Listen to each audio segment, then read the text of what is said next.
Laughter is a universal part of the human vocabulary, in that people of all races and all cultures and throughout history have laughed in pretty much the same way, which is very curious business because we don't consciously decide to do it.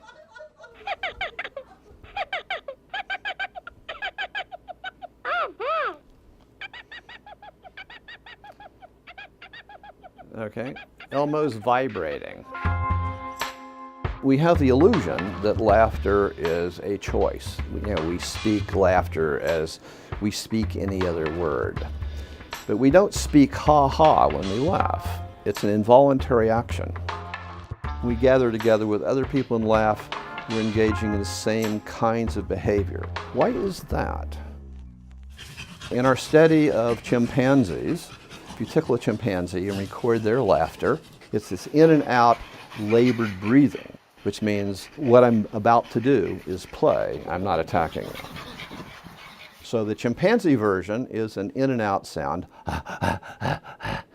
In humans, it has been transformed into a parsed exhalation, ha ha ha, just as I'm speaking to you now. So your typical laugh would be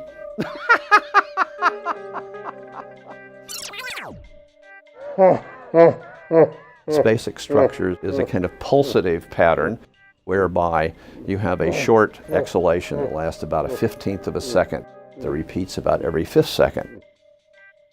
Give you another one. We're neurologically programmed to laugh in a particular way. In fact, it's difficult to laugh in other than that way. For example, if we're trying to laugh at a faster than usual rate, or you have laughs that have a very short ha sound instead of if you had really short ha sounds like ha, ha, ha, ha, ha, doesn't sound like laughter anymore. I've been studying laughter about 20 years. When I started this work, I wanted to be more lab-based. Would bring people into the lab, getting them to laugh by showing them comedy videos, and then doing acoustic analyses of these sounds, and then analyzing how the brain produces these sounds, and so on. But what I found is you could play some of the world's funniest comedy videos to people in the lab, and they're not going to laugh much. What started out as being a tactical approach, a good way to get insights into human behavior, was making me a social scientist. When you look at behaving humans, you have to really look at social behavior. It's always nice to be able to get out of a windowless laboratory and see what other members of our species are doing.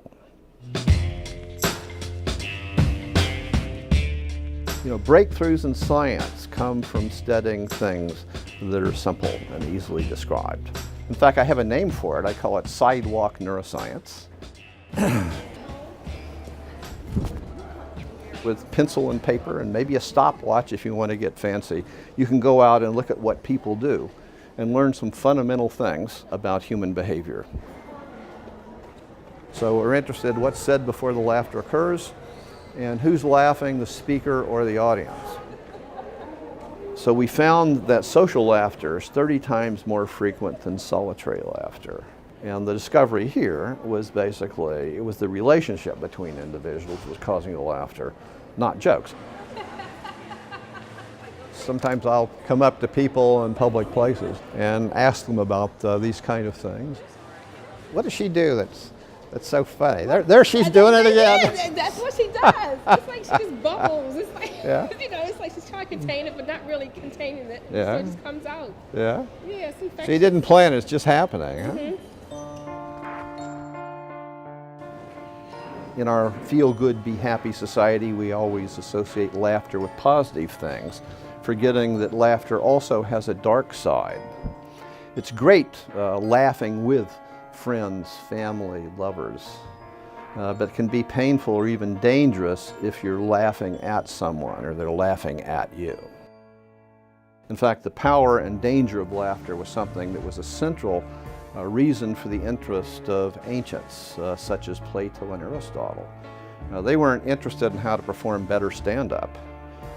They wanted to learn about laughter and humor to control it because they were aware that laughter could lead to the disrespect for authority and the overthrow of the state.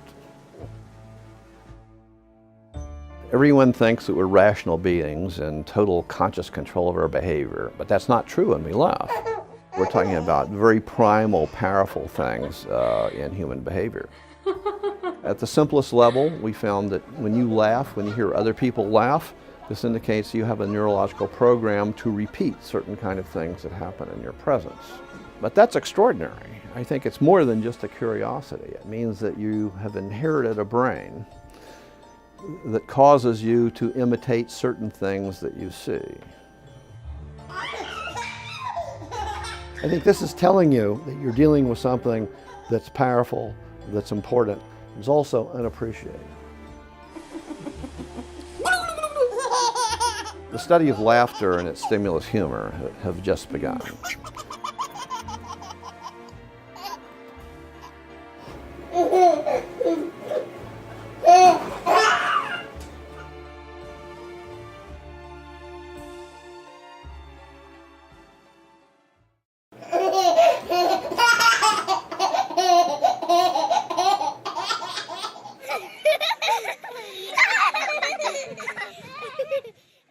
Laughter is a universal part of the human vocabulary, in that people of all races and all cultures and throughout history have laughed in pretty much the same way, which is very curious business because we don't consciously decide to do it.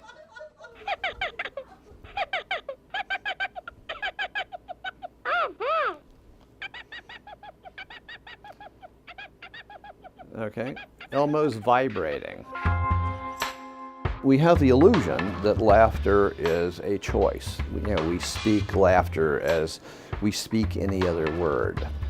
But we don't speak ha-ha when we laugh. It's an involuntary action. We gather together with other people and laugh.